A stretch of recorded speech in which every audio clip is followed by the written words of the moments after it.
Welcome back to Beyond the Numbers. I'm Bev Wakefield, and this is the podcast where we take the stress out of business finance and break down the numbers in a way that actually makes sense.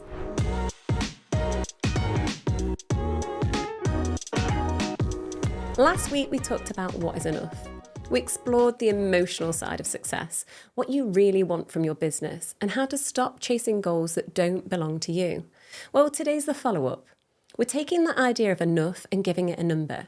Because if I had £1 for every time a business owner said to me, I just want to earn more, I'd have, well, a lot of pounds.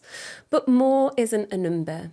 More isn't a strategy. So today's episode is all about working out your number, the income you actually need to live well, sleep well, and build a future you're excited about.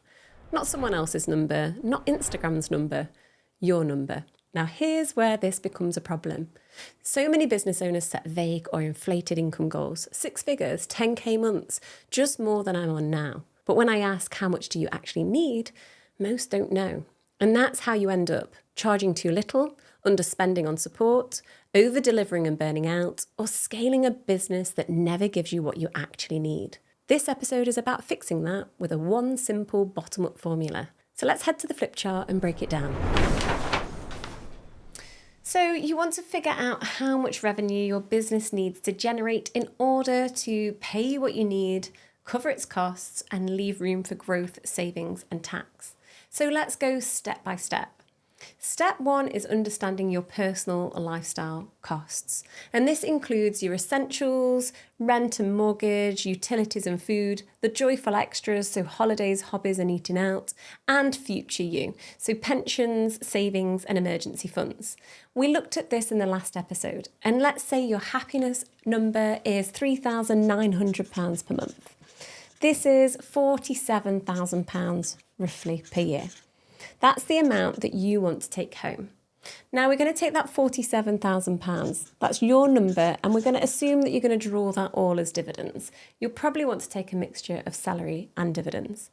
You'll need to allow for corporation tax. So we need to add a buffer of 20 to 25% to this happiness number. So when we do that, this means that we'll have a gross profit, a net profit of £60,000. Then we're going to add business costs. We're going to layer in what it costs to run your business. Software, insurance, bookkeeping, memberships, marketing, coaching, whatever it is. Let's say that equals £24,000. Now, if you're a consultant, then that might be where you stop and you will target your gross target income, £60,000 and £24,000 of £84,000. That's the number your business needs to generate per year, not based on vibes, but based on actual life. Now, if you're a retailer, wholesaler, or you have more direct costs to get to your sales figure, then the £84,000 is your gross profit margin.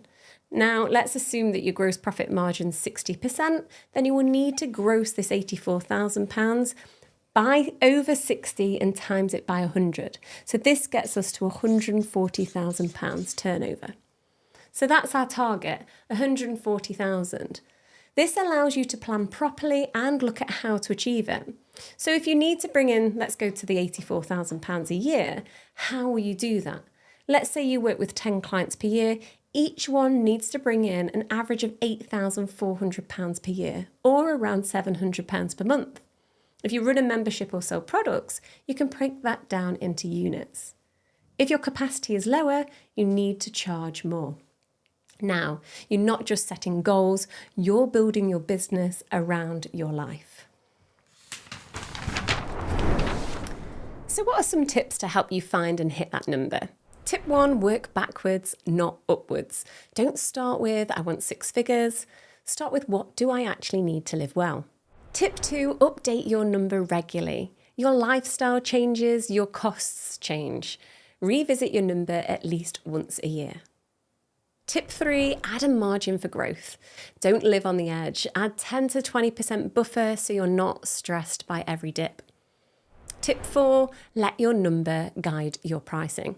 If your number is 84,000 and your pricing doesn't get you there, it's time to adjust. Tip 5, ditch comparison goals. Your number might be 60,000 and someone else's might be 160,000. Neither is better. So here's the big question today. What's your number? Not your dream revenue, not your turnover target, but the number that lets you pay yourself properly, cover your costs, build future freedom, and enjoy the life you actually want. Because when you know your number, you stop guessing and stop chasing, and you build a business that works for you, not just for your ego. So I ask you, go calculate that number. Start with what you want to take home, add your costs and your tax, and work out the revenue your business needs to deliver. Now, if you missed last week's episode on defining your version of enough, go back because this builds right on top of it.